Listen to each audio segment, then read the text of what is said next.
അതെന്താ സംഭവം എന്നറിയാം. നമ്മളിപ്പോൾ ഒരു സ്ഥലത്ത് നമ്മൾ ഗസ്റ്റായിട്ട് വിളിക്കും. ഞാൻ പോയിട്ടുണ്ട് ഒരുപാട് സ്ഥലത്ത്. ഗസ്റ്റായിട്ട് വിളിക്കുമ്പോൾ ആ വേദിയിൽ നമ്മൾ കാശ് തന്ന് വിളിക്കുന്നു. അപ്പം നമ്മൾ അവിടെ പോയി പ്രശ്നം ഉണ്ടാക്കേണ്ടതെന്ന് കരുതിയിട്ടായിരിക്കണം നമ്മൾ അവിടുന്ന് മാക്സിമം സന്തോഷമായിട്ട്. പക്ഷേ അത് സോഷ്യൽ മീഡിയയിൽ പലതവണ ആവർത്തിക്കുമ്പോൾ നമുക്ക് പ്രതികരിക്കാം. അത് വൈകിട്ടെന്നല്ല ഞാൻ പറഞ്ഞത്, ഞാൻ സാരിയുടെ കാര്യമല്ല പറയുന്നത്. ഞാൻ പൊതുവെ ഇപ്പോഴത്തെ കുട്ടികളായാലും ഹേമന്തിന്റെ കാര്യത്തിൽ നിങ്ങൾക്ക് എല്ലാവർക്കും അറിയാമല്ലോ. ഇതൊക്കെ എത്ര വർഷം കഴിഞ്ഞിട്ടാണ് ഇപ്പോൾ പുറത്ത് വരുന്നത്.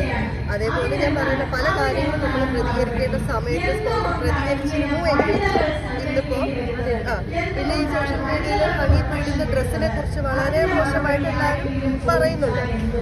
അതൊക്കെയാണോ ഇന്നത്തെ ഒരു പ്രശ്നം? ശരിക്കും ഹണിയിടുന്ന വസ്ത്രമാണോ ഇന്നത്തെ ഒരു, അതുകൊണ്ടാണോ എല്ലാവരും ആ കുട്ടീനെ മോശമായിട്ട് പറയുന്നത്?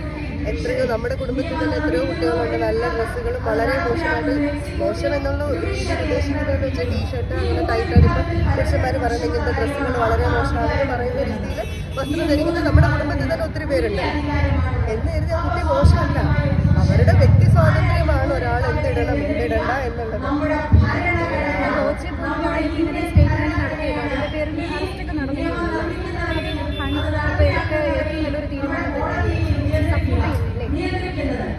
അതാ ഞാൻ പറഞ്ഞത്.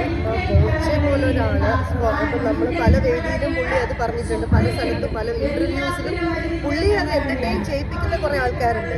ഇത്തരത്തിൽ പുള്ളിയെ സംസാരിപ്പിക്കാൻ പ്രോത്സാഹനം കൊടുത്ത് പുള്ളിയെ കൊണ്ട് സംസാരിപ്പിച്ചിട്ട് പുള്ളി ഇതെല്ലാം പറഞ്ഞിട്ട് അതൊരു തെറ്റല്ല എന്ന് പുള്ളിക്ക് സ്വയം തോന്നുന്ന രീതിയിൽ എല്ലാവരും പുള്ളിക്ക് നല്ല രീതിയിൽ പ്രോത്സാഹനം കൊടുത്തിട്ടുണ്ട്.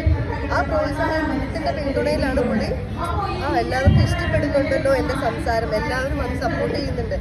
പക്ഷേ സുപ്രഭാതത്തിൽ അതൊരു വലിയ പ്രശ്നമായി. അപ്പം പുള്ളി തന്നെ ചിന്തിക്കുന്നുണ്ടാവും, ഇതെന്ത് പെട്ടെന്ന് ഇപ്പം ഇങ്ങനെ. ഞാൻ ഇതിനു മുമ്പ് എത്രയോ സ്ഥലങ്ങളിൽ ഇങ്ങനെ സംസാരിച്ചിട്ടുണ്ട്. അന്നൊക്കെ എല്ലാവരും സപ്പോർട്ട് ചെയ്ത് കൈയടിച്ചു പ്രോത്സാഹിപ്പിച്ചു. അല്ലെങ്കിൽ ഒരു സുപ്രഭാതത്തിൽ അതൊരു വലിയ പ്രശ്നമാകും. അതാ ഞാൻ പറഞ്ഞത്, നമുക്കിപ്പോൾ ഒരു കാര്യം ഇഷ്ടപ്പെട്ടില്ലെങ്കിൽ അത് പറഞ്ഞത് ശരിയായില്ല, അത് ആരായാലും ശരിയല്ല. അയ്യോ അത് അങ്ങനെ പറയരുതായിരുന്നു എന്ന് ഒരാളെങ്കിലും പറയണം. എനിക്കില്ല, ഞാൻ കോച്ചയുടെ ഏഷ്യാനെറ്റിൽ ഒരു പ്രോഗ്രാം ചെയ്തിട്ടുണ്ട്.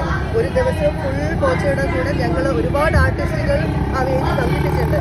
എന്നിട്ടാർക്കും അങ്ങനൊരു പ്രശ്നമുണ്ടായിട്ടില്ല. അതാ ഞാൻ പറഞ്ഞത്, പുള്ളി നിൽക്കേണ്ട സ്ഥലത്ത് പെരുമാറേണ്ട രീതിയിൽ പുള്ളി പെരുമാറിയിട്ടുണ്ട്.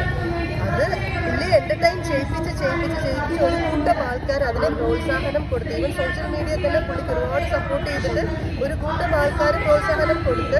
അപ്പോൾ അത് പുള്ളി വിചാരിക്കുന്നത് പുള്ളി അങ്ങനെ പറയുന്നത് എല്ലാവർക്കും ഇഷ്ടമാണ് എന്നുള്ളൊരു രീതിയിലേക്ക് എത്തി.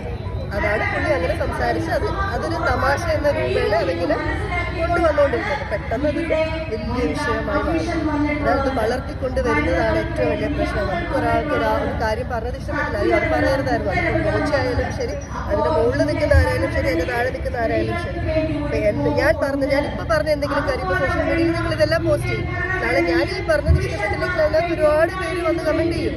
അതാണ് ഞാൻ പറയുന്നത്, നമ്മളിപ്പം കമൻറ്റിലൂടെ അല്ല ഇതൊന്നും പറയേണ്ടത്. നമ്മൾ പ്രതികരിക്കേണ്ട സമയത്ത് അത് പറയുക, അത് ചെയ്ത് ശരിയായില്ല എന്ന് പറയാം. അത്രയും ഞാൻ ഉദ്ദേശിച്ചത്.